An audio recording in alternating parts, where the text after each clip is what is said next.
This is a £500 sports car, and this is a £20,000 sports car. In this video, these two cars are going to go head to head here at this insane racetrack.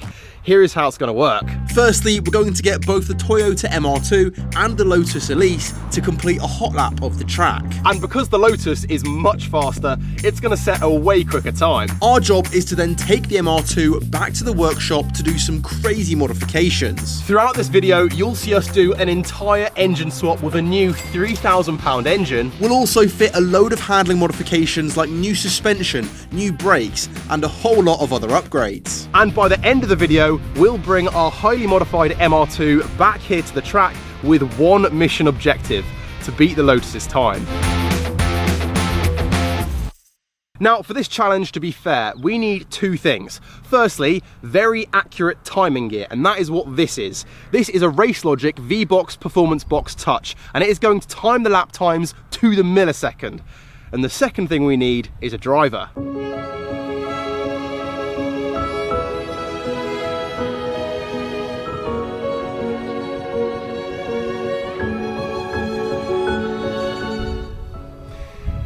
This is the wheelman. Now, the first thing you need to know about him is that he is very stupid. We tried to teach him shapes and colours earlier, but he couldn't quite get his head around it. So he has the IQ of a plank of wood, but there is one thing he is very good at, and that is getting a car around a track. So first up to set a lap time is the MR2. 3, 2, 1, go! Pretty good start, to be fair.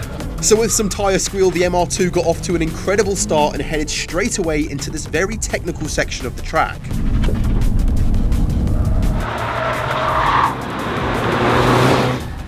A lot of tyre squealing. And then it's around Devil's Elbow corner, and the MR2 is on the edge of its limit of grip here, but the wheelman does a great job of getting the car around to the back straight, but this is where the lack of power in the MR2 really starts to strangle its lap time.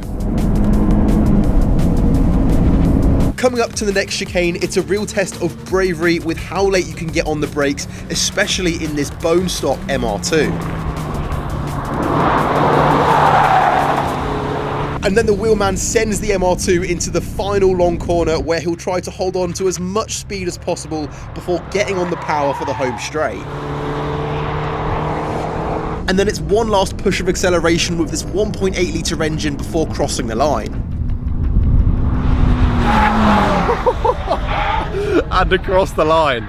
That was a very aggressive lap, but it is now the turn of the Lotus.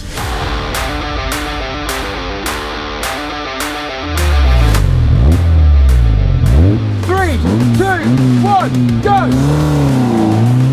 Off it goes! So the Lotus shot off the line, and because it's so lightweight and agile, it handled the first section very well.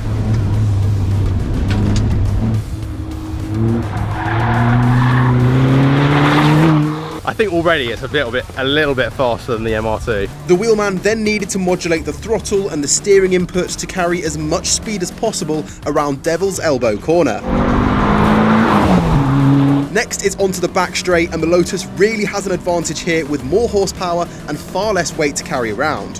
How much faster do you reckon it'll be? At least a couple seconds. Then the wheelman can get on the brakes even later and dance the Elise through the back chicane.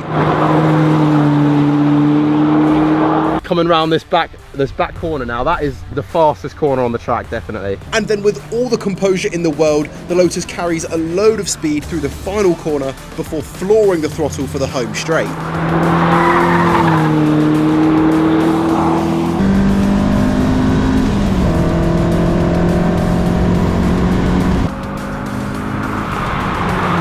Cross the line. That definitely looked faster. Yeah. I think now it is time to find out what the times were and what we've got to beat.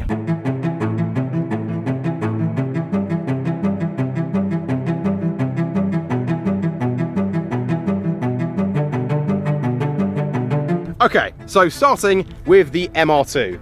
This car achieved a time of 53.93 seconds, so almost 54. I'll put a picture up on the screen right now of the V-Box, proving that is the time it got. And remember, that is GPS tracked, that is as accurate as we'll ever be able to possibly get it. But as for the Lotus, this car achieved a time of 50.2, which is a lot faster. Around a track which is under a minute, this car was almost 4 seconds faster, which is a big gap. So our job in this video is to try and make this car faster than that, which is going to be very difficult, but let's get started. Now, before we start with the modifications, I firstly wanted to bring the MR2 here to Surrey Rolling Road to get a baseline horsepower figure for us to improve on throughout this video. So after getting the car on the dyno, we could go ahead and do 3 power runs and find out what the peak horsepower was out of those 3 runs. So after 3 power runs, our best attempt with the standard car was 134.1 horsepower. Let's go see if we can improve on it. Right, so we now have our baseline power figure. Now, the Lotus makes 160 horsepower, which might not seem like that much more. So you might be wondering, why is it so much quicker around a track? And it's for 2 main reasons: the weight and the handling. Our little MR2 weighs 975 kilograms, which, all things considered, is very light. But the Lotus Elise S1 weighs 725 kilograms, which is just ridiculous. This thing is 250 kg heavier than the Lotus. On top of that, the Lotus's steering and suspension was carefully crafted to make the best handling car possible. The Toyota was sort of made cheaply, and whilst it is good, it just doesn't come close to the Lotus. So even though the Lotus has only 160 horsepower, we need to give the MR2 a heck of a lot more than that to compensate. So that is where our first modification comes in.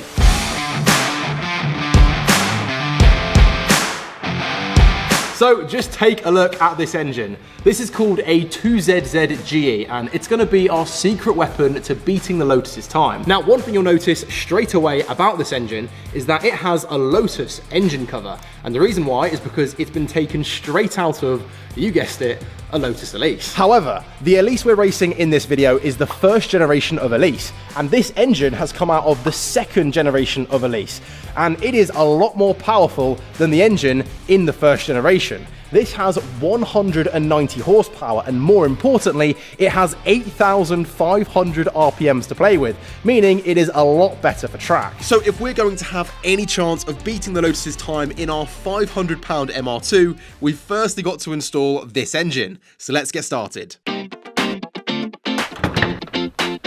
Now, the 2ZZ engine swap into the Mark III MR2 is actually a very simple and common engine swap on these cars. So I'm going to explain what you need to know as we go along, but for now, the first thing we need to do, like any engine swap, is to remove the standard engine. So let's go. First thing, cross brace. There we go. Next, I think, battery. After the battery was out, I could then get on with removing the airbox. So if you haven't already noticed by now, the engine in the MR2 is located in the back and not under the bonnet. This technically makes the car mid-engined, as it's mounted in between the front and rear axle, which makes the MR2 very unique for such a cheap car. That is our airbox. Now, the mid-engined layout is a configuration usually reserved for high-end sports cars like your Lotuses, your Porsches, and even Lamborghinis and Ferraris. Cheap cars are very rarely mid-engined, as it's generally more expensive to package and not very practical. One headlight, nope. One head, nope. One tail light. But what makes mid-engined cars amazing is that they have very balanced weight distribution, giving them fantastic handling characteristics, and this is the reason I chose the MR2 for this challenge, because it has the potential to be a really solid, cheap track car with a bit of work.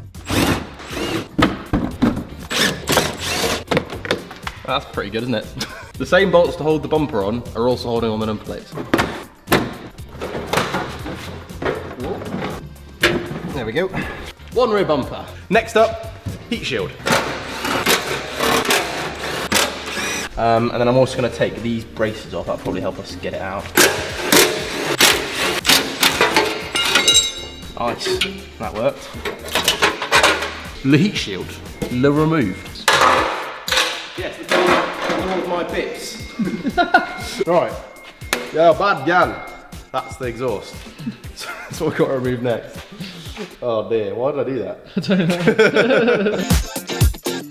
know. Next thing we want to do under here is remove the under tray, and then that will allow us to cut off the exhaust because we don't need it, so we're just going to cut it off. It's easier. The bolts are very corroded. And then it's drive shafts out. We need to drain the coolant. Subframe potentially needs to come out. A few things we need to do. Let's get cracking. So I could quickly go ahead and whip off the under tray. Ta-da! The under tray. Then I could move on to taking off the exhaust. That is a crusty bolt, look at that. And that one is the same story. So after undoing a few bolts, I could then chop off one of the exhaust hangers to then remove the main section of the exhaust. Whoa. Got it. I then had to remove the big rear silencer, and to do this, I just had to take off a few exhaust hangers. There we go. Ta-da! That's a big silencer, isn't it? Huge. Next, it's time to remove some of the arms that connect to the rear hub assemblies because this will help us remove the drive shafts. And like the exhaust, some of these bolts were very corroded. Talk about a corroded bolt. My lord. Doesn't look too bad. Bing.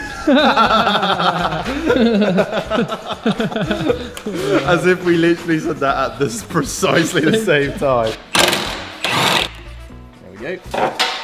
There we go. Now to remove the drive shafts, I've of course got to undo the hub nuts, but I'm not sure what was going on here, but the hub nuts really did not want to come off at all. Oh my dear lord. Damn. That is literally smoking. Look at that. Can you see the smoke? Same thing. Same thing. Smoking. That is what I've never seen that. Like, there's no other way to do it. I mean, you could say do that with a ratchet or something, but imagine trying not to undo that with a ratchet. It'd be bloody impossible. So after undoing the hub nuts, I then went back to taking out the rest of the lower control arms, as these would have to be removed to allow me to take out the drive shafts. And at this point, I also decided that I wanted to completely take out the subframe as well, as it's nice and simple to do, and it will also make the whole engine removal process a lot easier. Now, Yes. okay, that can come out now.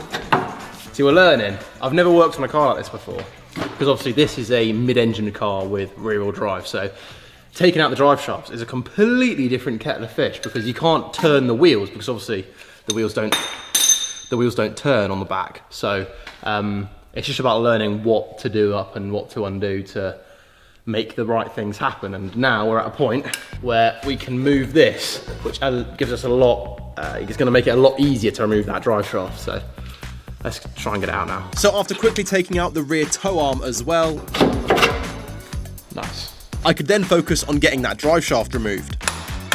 There we go, lovely, got it. But when it came to removing the other end of the drive shaft, I was having some problems. That ain't working. Okay, at this point, I think it might be better to take the subframe off and then take that out. Because if I could get to it properly, it'd be easier. So that's exactly what I started doing. To remove the subframe, I firstly had to take all of the arms out of the other side.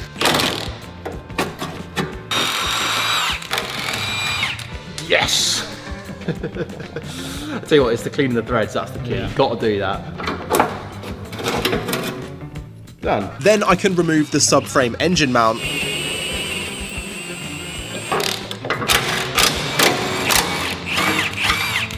And then to remove the subframe, it is just 4 main bolts that hold it in.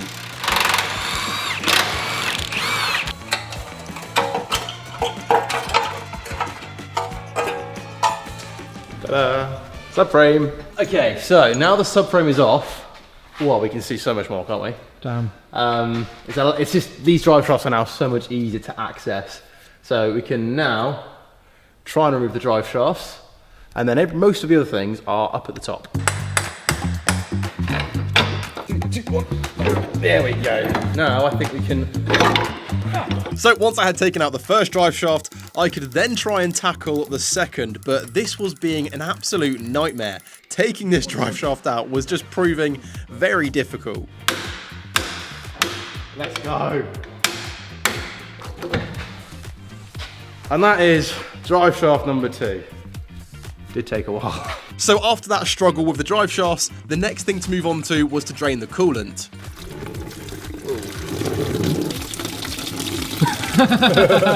Next thing to do is to take off this engine mount, and then also there's a clutch line that we need to disconnect as well. Right, there we go. So after that clutch line was disconnected, it was then onto the engine mount. There we are. Engine is wobbly. And guys, if you are wondering what I'm wearing right now, you might have spotted it already. This is our new merch. Have a look at the design.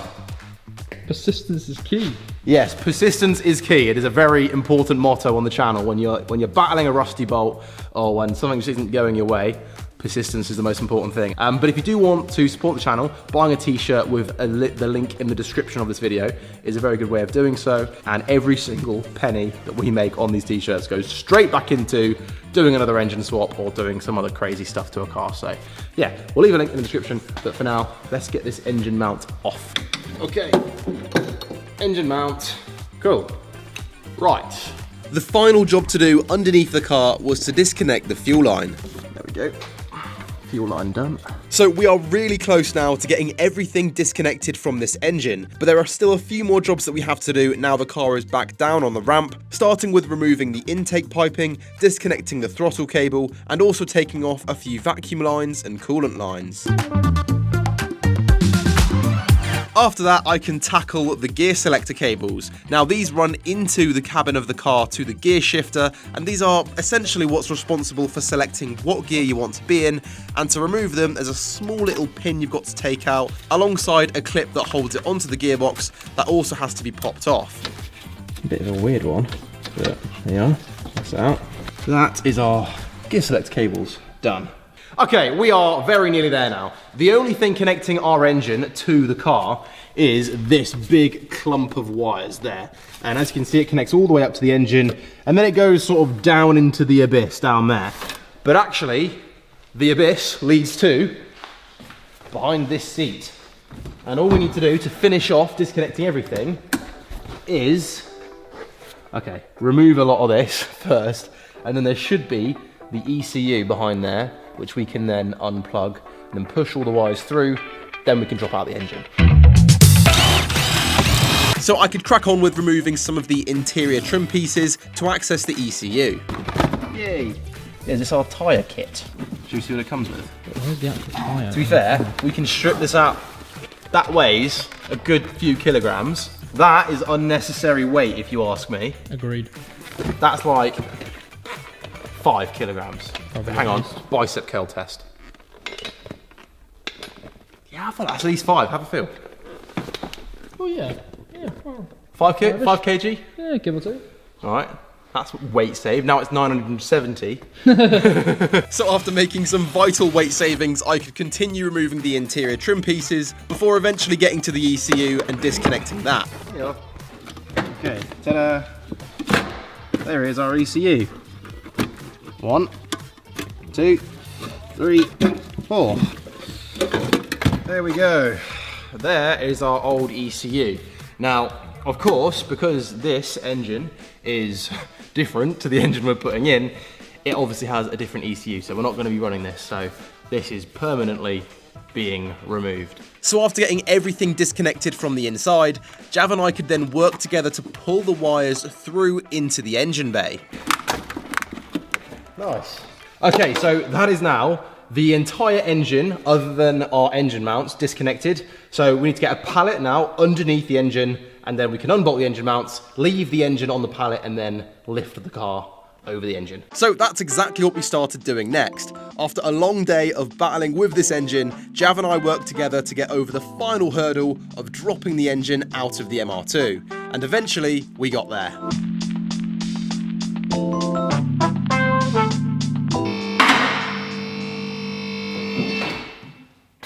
I'm going home.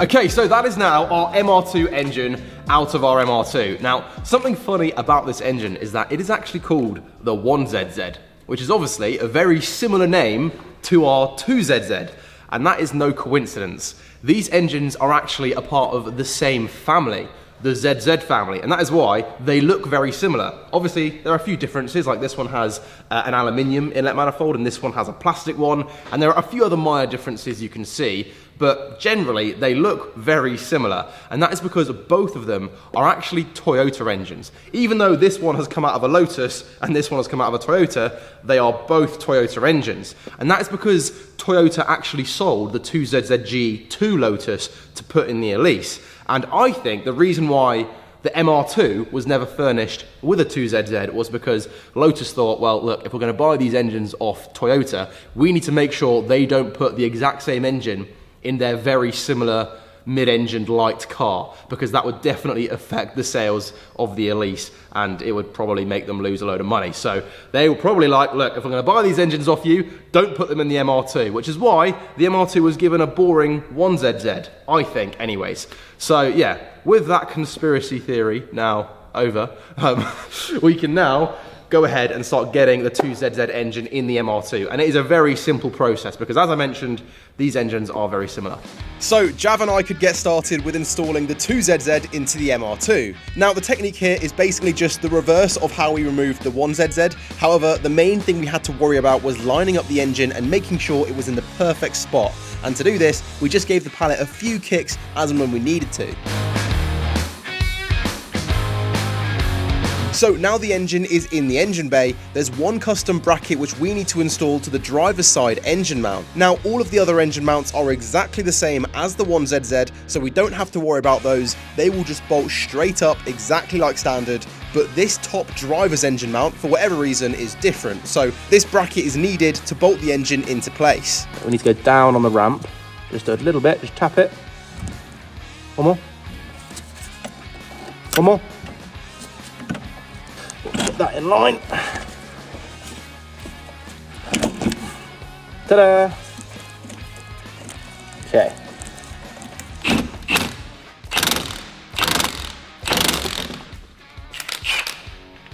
Probably all right. So the last thing to secure this new engine mount bracket into place was 2 bolts and 2 nuts. The MR2 is officially 2ZZ engine swap, but there's one thing we've got to do to like confirm it. That is officially now engine swap because levitating. It is levitating. That means it's in. We're on the home straight to getting this done. Now, basically what we have to do is the reverse of everything we did to put the 1ZZ in. That's all the wiring loom and a few little bits and bobs. Now you might be wondering what we're doing with the ECU, because obviously with this being such a different engine with like, it has something called VVT-Li, which is essentially like Toyota's version of VTEC. It's essentially variable valve timing and electronic lift control, which sounds very nerdy, but I promise you, it's pretty simple. All it means is when you're going really high in the rev range, it goes wah, and it gives you loads more power, and it's a lot of fun. So I will show you what ECU we're running now, because obviously to run that crazy system, which the 1ZZ doesn't have, we need a different ECU. Let me show you. This is an Apexi standalone ECU. This already has a remap on it, making this more closer to 200, I think. When we go and take this back to the dyno, I might be mincing my words and it could be like 2 horsepower, but you never know. The guy who sold it to me said it had a remap on it, so this is going to help us. Well, it's going to be what's running the engine. So we've got to get this installed, so we've got to get all of the wires that we pulled through on the 1ZZ, or this is the equivalent of those wires, we've got to be pushed through into the cabin. Then we plug this in, and then engine work after that. So to get the new ECU installed, I could start by feeding the loom through the firewall and into the cabin.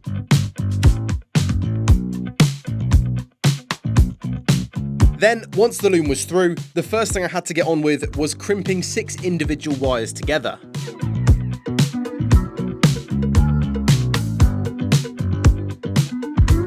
And as complicated as wires sometimes look, this was actually very easy because all I had to do was match up the colours, red to red, yellow to yellow, green to green, and so on. Boom. That is all of our wires now done. And after that, I could plug the ECU in. Try him there. Okay, that's definitely that one. Yep. Okay, and then it's this one that goes in there.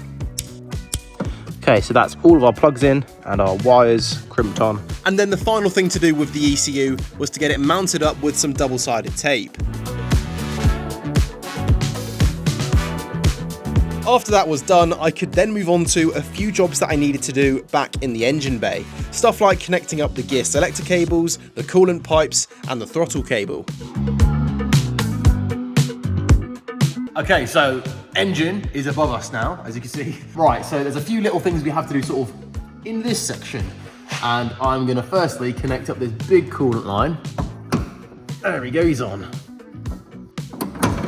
Perfect. The next one is to do with this guy. This is just our clutch line. Again, it's literally like OEM. You just plug him in like that. Do that up with the fingers. Tap him on. There we go. Yeah, that'll do. The last thing we need to do now is to do with our fuel line, which this is where the fuel comes out and into the engine. This is our fuel line here. That is now our fuel line connected up. Next up, we can get the subframe back in. And to do that, it's just a case of using the gearbox jack to support it, lifting it up, and then lining up the bolt holes. So this is the front engine mount, and it sits just up there, so we can now get this fitted.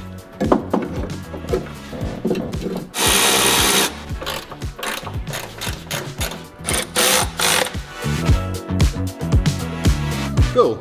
Right, last one to do is the rear one, which sits just there. So we need to put this here. That goes in like that.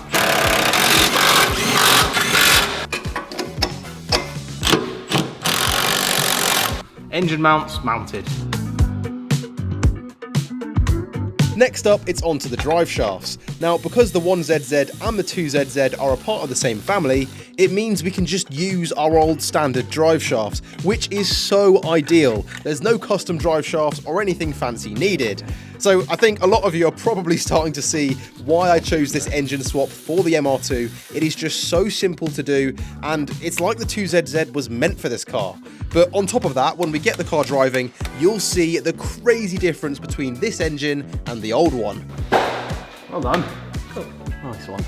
So the last thing to do with the drive shafts was to get on the hub nuts.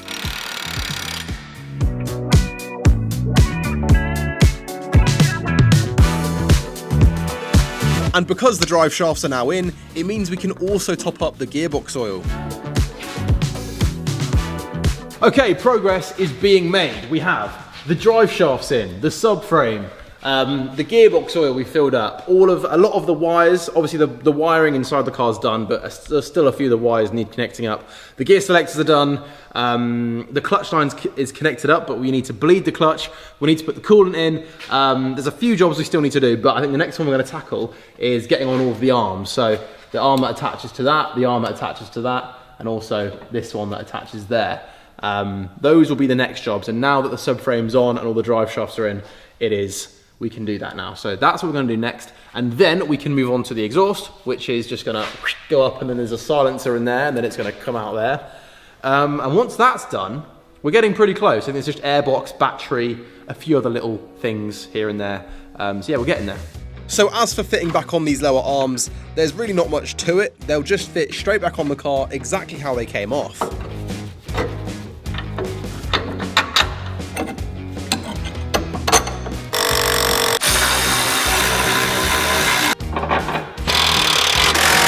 That is now all of the arms done on this side of the car. Now we're just going to do the exact same thing on that side. So whilst I get on with doing that, if you've made it this far into the video, make sure to subscribe to the channel, because only around half of you watching this right now are actually subscribed. So if you enjoy the videos, make sure to subscribe, because it's completely free and you can always change your mind later on.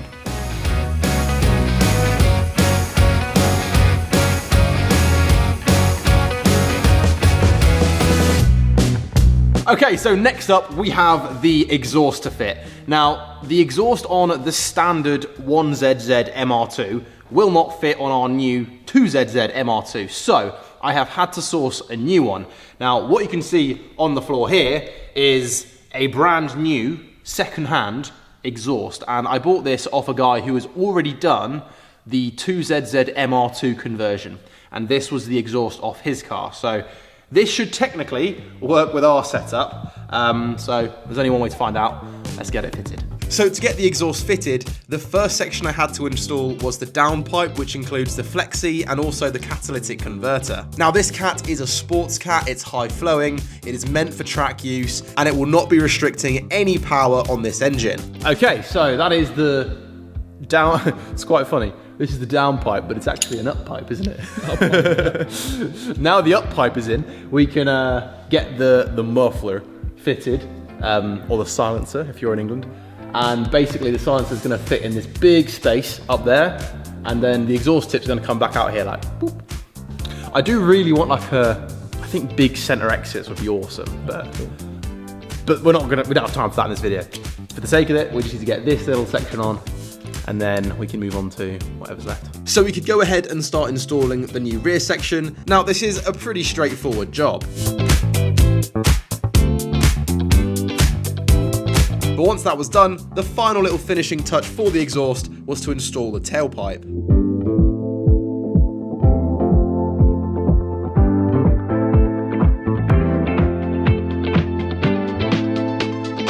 The next things to install back onto the car were the heat shields and a few braces.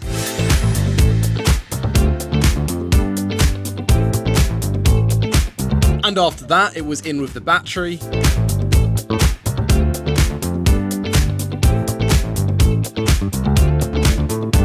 And then also the airbox and intake system. Now I actually bought this intake system off the same guy who sold me the exhaust, and this again is a 2ZZ sort of custom intake which works with the MR2 and with this engine, so it as well fitted straight on.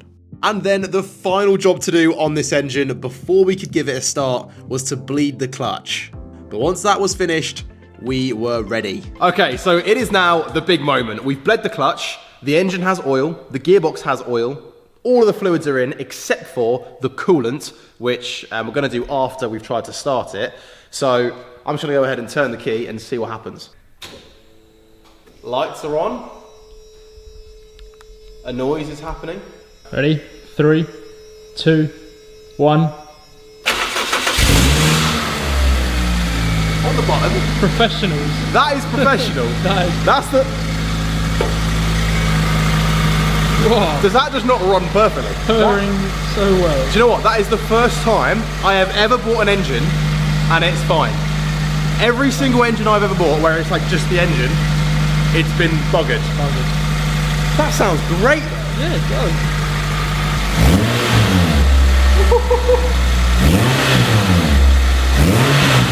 Oh, mate. That sounds so good.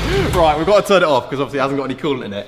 But that's, what the hell? That sounds so good. It's mint. Okay, right, we have now got the first weapon out of a few more weapons that we're gonna install onto the car to beat the Lotus at the end of the video. But yeah, next, I do want to get the coolant bled, and then we have a little visual mod as well. So we now know that the engine starts and it runs so well, which is a massive relief. But next up, as I mentioned, we could go ahead and get the coolant bled, which is a bit of a funny process on this car because you've got to use these clear pipes at the front to get rid of all of the air in the system.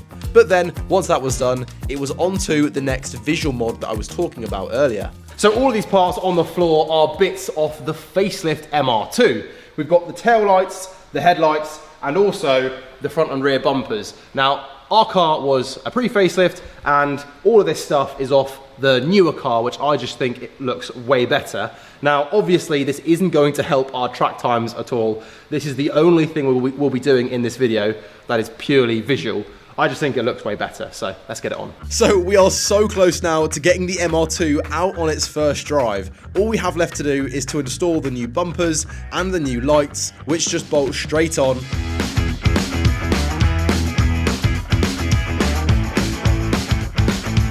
The final finishing touch was to get on the new number plates.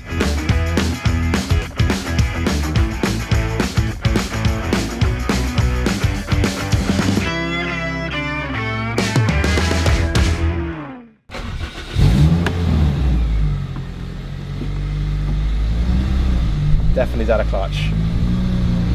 Oh, it feels aggressive. Right, well, let's see how she goes.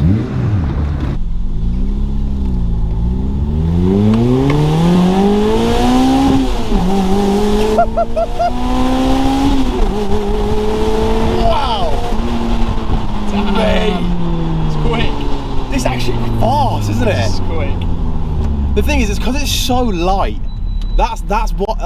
It's so light, and the engine is behind you, so it properly grips up. Yeah. Like it really grips up because the weight is like over the back wheels, and also it's so responsive. Like, look, ready?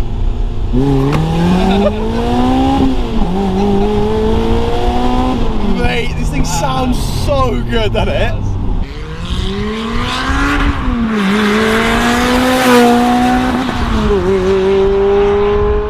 I am looking forward to see what this thing does an 0 to 60 in, because what was it, 8.3? 8.3, yeah. So we managed an 8.3.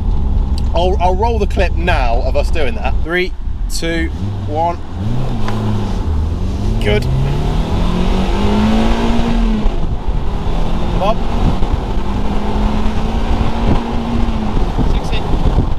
8.3.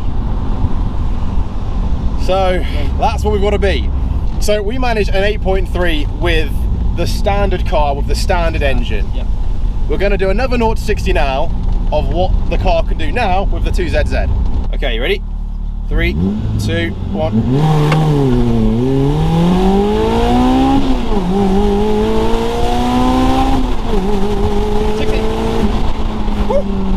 6.5. That is a lot. That's almost 2 seconds. I would be interested to see exactly how much more power the car is making now.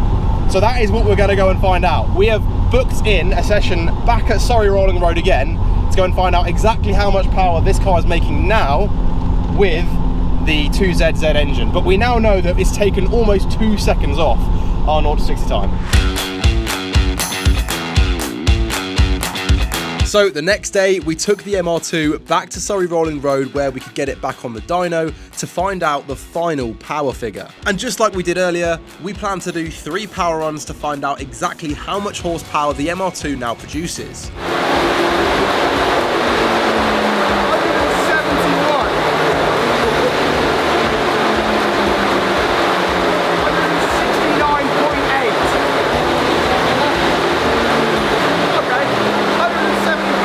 So yeah, this is our line with the red line here. That's our standard horsepower with the 1ZZ.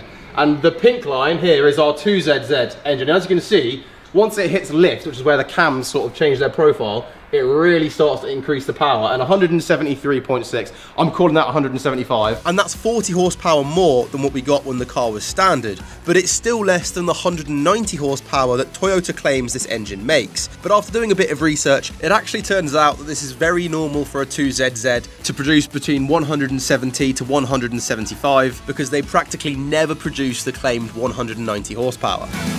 Okay, so that is the horsepower sorted. The MR2 has a pretty good chance of beating the Lotus in a straight line. However, what it definitely can't do right now is beat it around a corner. So that is where the next set of modifications come in. They're all going to be handling modifications, and the first is, of course, a set of BC Racing Coilovers. These are BC Racing's DS series coilovers, and they are specifically a track-focused set.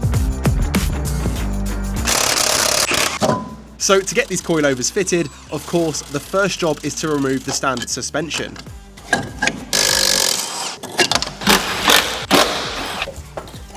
There we go. That is one old shock. Now, these coilovers are going to make a huge difference to how this car drives. They're going to reduce the body roll in the corners, lower the center of gravity, but also they're going to give us quite a lot of adjustment. We can adjust the ride height and the dampening, but most importantly for this challenge, we can adjust the camber with the 4 silver bolts on the top. Now, negative camber is a very useful tool that you can use to increase traction, and it can really help to make any car faster around a track. But we'll get onto adjusting that slightly later. For now, I could get the other side installed.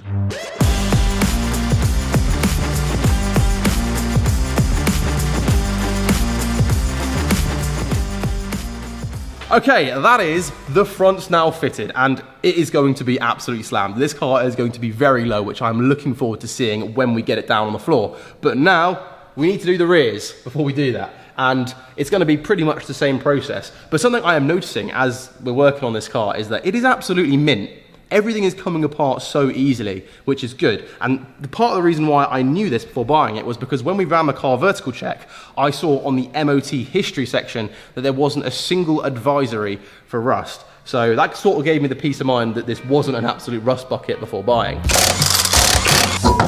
However, if we take a look at this Lotus Elise's report, you can see that it has some questionable mileage history alongside an amber warning light for damage. Also, it's had 10 owners, which is quite high, alongside a fair few failed technical inspections. There we go. Oh, got him. There we are. That's our roll strut.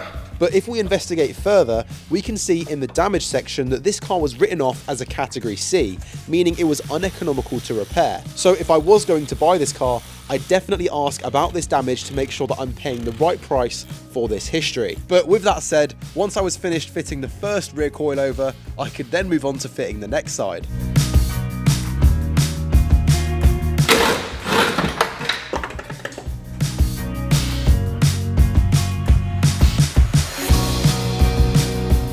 So to check out any car on CarVertical, click the link in the description of this video and use the code JACK20 at the checkout and you'll receive a 20% discount on the price of a CarVertical report.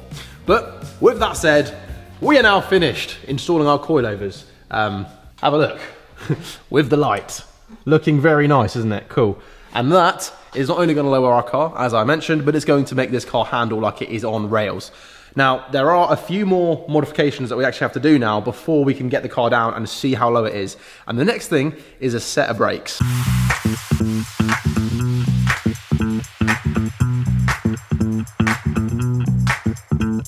So here we have our brake solution for the MR2. Now, all of this stuff has been sent out to us by EBC Brakes, so a massive thank you goes to them.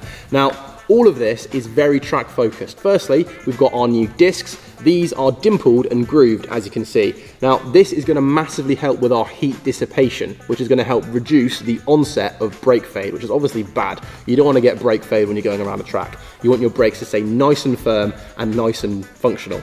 We've also got our blue stuff brake pads. As you can see, they are blue. I usually go for the yellow stuff pads because my builds are usually street cars or road going cars, but these are the pads that EBC really recommend for track use because they've got very high temperature tolerance as well as working well in the cold, and they also, again, like the discs, are going to help us reduce the brake fade that we experience. So this is really going to help with our braking. It's going to mean we can brake later, and it's going to mean we can brake harder. So let's all get this on the car now.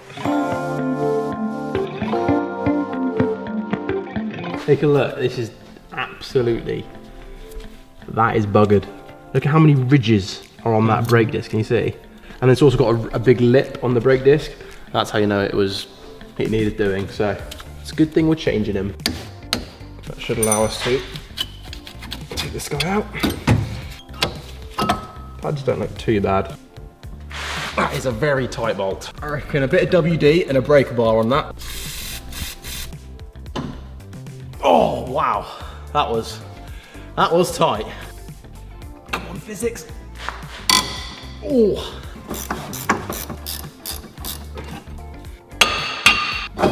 Before, after. Loads better, isn't it? That'll do.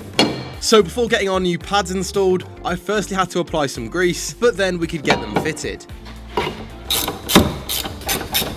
This is called a brake rewind tool, and it never works. So let's give it a go. Ooh, it's working. No way. No way. This caliper's not seized. What a day. Easy as you like. Look at that. Brakes fitted. New pads, new discs. That is one side done. Let's go to the other side.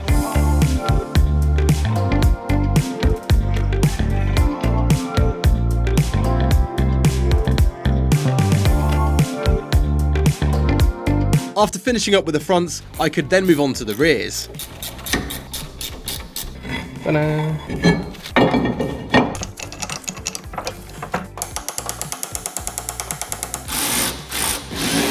And once that side was done, it was on to the final corner.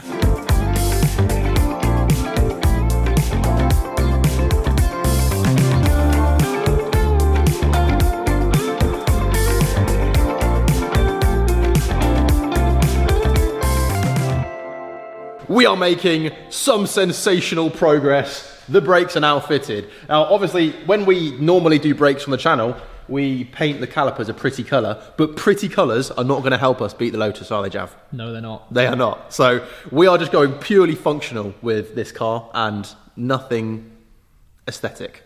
So now, now the brakes are on, you might be thinking, what is the next functional modification we have got for the MR2? Well, let me show you.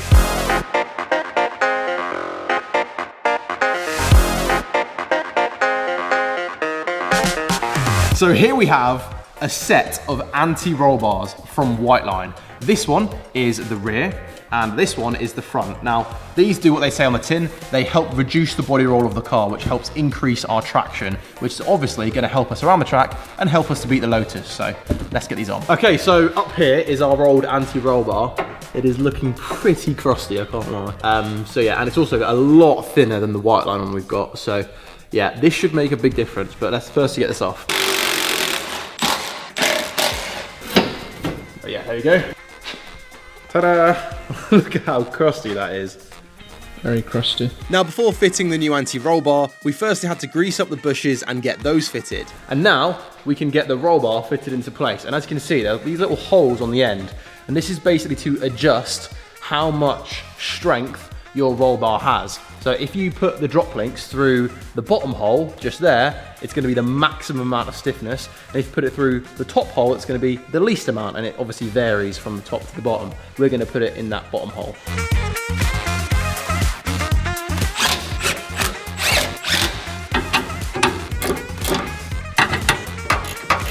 So there we have it, ladies and gentlemen. That is anti-roll bar numero uno fitted. Rear is done. Now we are on to the front. And to get the front installed, it's just like the rear. We firstly had to remove the old anti-roll bar. Oh, so good. Oh. That's not good. But on the front, there was a bit more disassembly to do. Okay, so we've now got the lower arms just sort of hanging down, and that's got them out of the way, so we can now hopefully remove the roll bar. So bolt up there to undo. Nice loose. Oh. That one's all right. Oh, there we go. There we go. Right, I can go up. Yes. Ta-da. That is our old anti-roll bar. So before fitting the new anti-roll bar, I firstly had to do a little bit of drilling because obviously we had those two bolts that completely snapped off. Yeah, that'll do. There we go. On top of drilling out the old bolts, I also wanted to give the anti-roll bar brackets a quick refurb. Once that was done, the new anti-roll bar could then be fitted. That's our new refurbished metal bracket. That looks a lot better, doesn't it?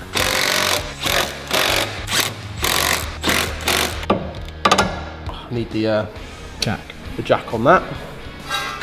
There we go. Yeah, that'll sit up there, something like that. Yeah.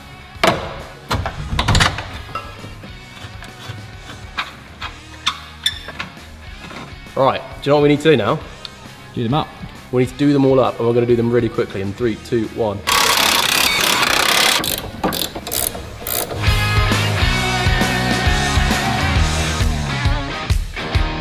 Okay, that is our anti-roll bar and all of our lower arms and everything back together. But now we can fit the bracing, which is going to sit somewhere up there like that. But this one is old, and we're not going to be using this one. So that can go in the bin, and that is because we have got this brace, which is a barbarian brace. And as you can see, it has loads of additional strengthening beams in there, and also it's welded rather than being bolted together like the older one. And also, this one is loads lighter, like it's way lighter, and it's gonna sit where the old one sat, just there. And it's not only a load stronger, it is a load lighter, which will make a big difference. But not only do we have this one, we also have this one as well. This is sort of the middle one, and it will sit just up here, sort of like that. And I've actually done quite a lot of research in making this video, and I really wanted to find the correct bracing to increase the chassis stiffness, because these MR2s really need some additional strengthening if you want to reduce your track times.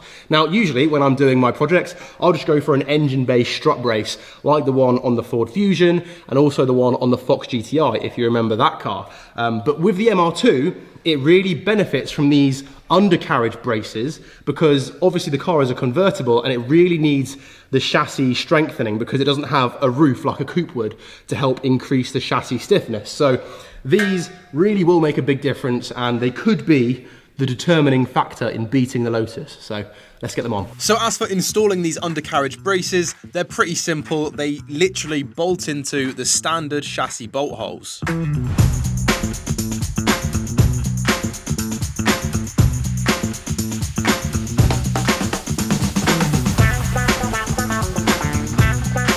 Okay, well that looks awesome.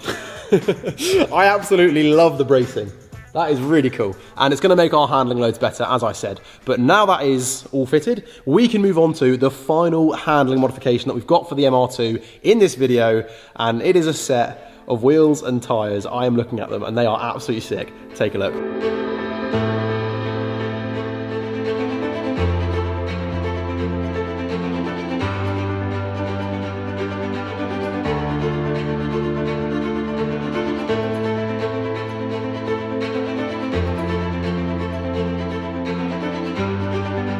Just take a look at these wheels and tires. I am so excited to get these fitted. Now, before I tell you about these wheels, I need to give 360 Alloys a massive shout out, because I bought these wheels second hand and they were a different color and they were really in bad condition, and now they have been refurbished in this gorgeous bronze and they look brand new. So a massive thank you goes to them. But as for what these are a set of flow formed wheels, which means they're nice and light, but they're actually an extra inch wider, these wheels, than the standard ones. The standard ones are 6J, these ones are 7J. And also, we've got a beautiful set of Nankang AR1 tyres on there, which is possibly the best track tyre, which is also legal on the road. Yeah, this is going to make a huge difference, and if there's anything which is going to help us beat the Lotus, it is these tyres. So let's get them on. It's safe to say I was very eager to get these wheels and tyres fitted onto the MR2, because not only did I know how much they were going to make a difference to the way this car drives, but also I was just dying to see how good they look. No, this dish, oh, this is going to look so good. Right, other side. Right, let's get it down and see what it looks like.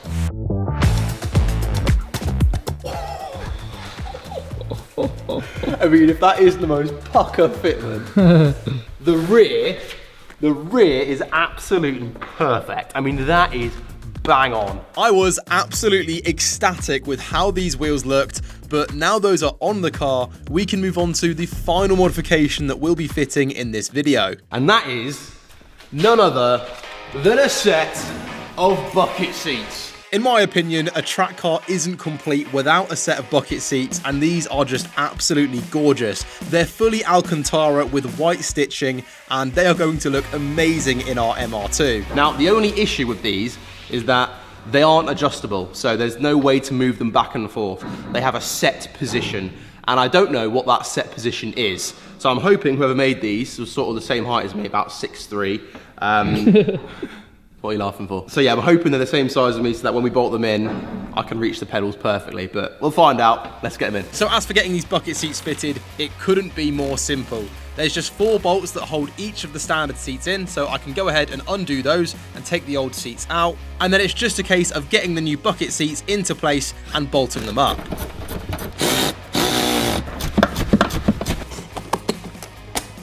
There we go. Oh, look how good that looks. Like, it needs the bucket seats to be a professional track car. Ladies and gentlemen, our bucket seats are now fitted. That looks so good.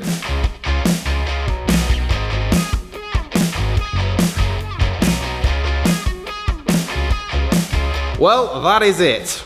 All of the modifications are now fitted onto the MR2. That is everything. Nothing else is getting installed, and we're just gonna have to cross our fingers and hope what we've done is enough to beat the Lotus's time. But there is one final thing we need to do before we can take the MR2 back to the track, and that is to get a wheel alignment. You see, we've just installed a load of new parts which will have completely ruined the wheel alignment on the car. So not only do we need to get the wheels just to point straight, but there are also a few variables that we can play with to get the most performance possible out of our MR2. The main variable to change is the negative camber.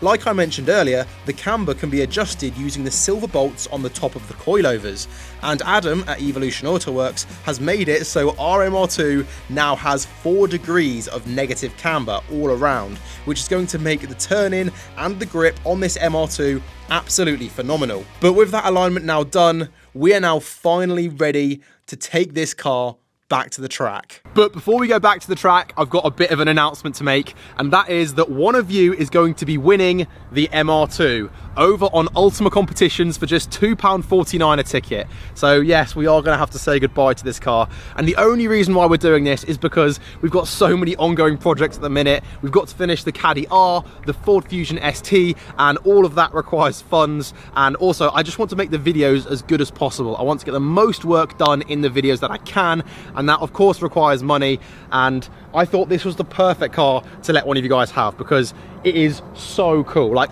Jav, I really want to keep this car. Yeah, like, so I have been crying that we have to do this, but it is just necessary. This car has a really cool engine, it's got all the modifications that you've just seen, and it is an absolute track car, road trip, dailyable weapon.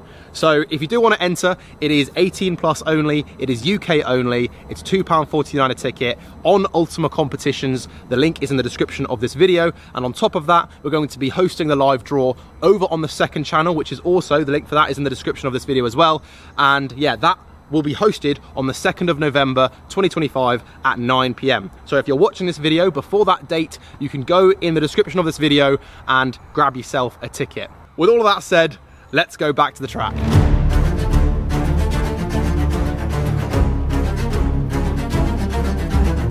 So this is it. The final showdown between one of the best handling cars in the world and the underdog Toyota MR2. I don't even want to admit the amount of time, money and effort that's gone into this car. I'm just hoping that all of the work we've done will get us the win. So we sent out our brainless racing driver, the Wheelman, to go and get some warm-up laps in the MR2 so that he could get used to the car, and once he was ready, it was time for the lap. Right, mate, we need you to put in a massive shift. This car has 50 extra horsepower, it has coilovers, if you know what those are, it has new tyres on it so you can get more grip, brakes, wheels, we've done strut bracing underneath, we've done anti-roll bars, we've done all sorts. I'm not sure whether you're understanding this, but we just need you to put in a big shift because we have to beat this Lotus time. I think that's a yes. I think that's a yes. All right, let's go.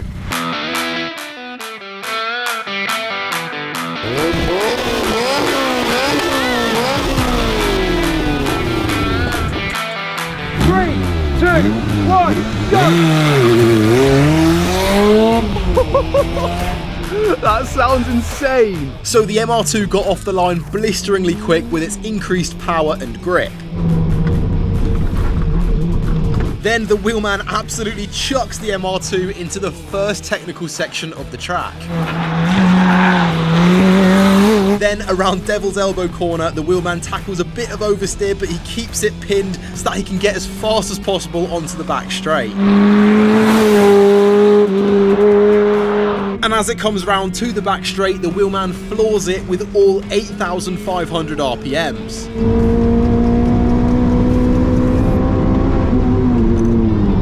Then it's hard on the brakes and into the back chicane. And then it's a battle with the steering wheel to hold on to as much speed as possible through the final corner.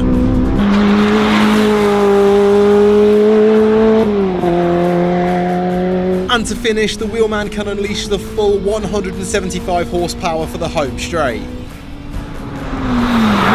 Across the line! That was quick. I mean, I have no idea what time it was. That was fast. Do we think he's done it? Let's hope. Has he done it? So that is the question I wanted answering next. I got Jav to go into the MR2, look at the V-Box and note down the time that the MR2 achieved. And ladies and gentlemen, now is the time to find out what it did. Okay, ladies and gentlemen, this is the big moment. Has our trusty MR2 actually managed to beat the Lotus's time? Has all this work been worth it? If you remember, at the beginning of this video, the Lotus set a time of 50.2 seconds, and that was our target to beat. This car did a time of 53.9, so it was almost 4 seconds slower. Let's see if all of the work we've done has made that much difference to beat the Lotus. Wheelman, if you would, pass me that, please. Thank you. Thank you. Okay, so the time is in this envelope. I've not seen it yet, so drum roll. No way. 48.02. Is that the real time? That is the real time. That is blisteringly quick. That seems way too far. That's 2.2 seconds. That is ridiculous. This is the best car ever. If you don't think the MR2 is the best cheap track car you can buy, then you need to think again. This is just set, I can't believe that. That is genuinely bonkers. Right, we'll put the picture up on the screen now of the V-Box, proving that is the time that the MR2 achieved, but that is genuinely ridiculous. And also, ladies and gentlemen, what's better is that you, watching this video right now, can win the MR2. All of the details are on the screen right now. Remember, you can win it. It is 2 weeks from the posting of this video. That's how long you've got to buy tickets. And it is a really, really good track car. So make sure you go and pick up some tickets with the link in the description. He has just walked off, hasn't he? He's gone, mate. What is he doing? If you did go on to enjoy this video, make sure to smash that like button, click that subscribe button if you haven't already, and I'll catch you all in the next one.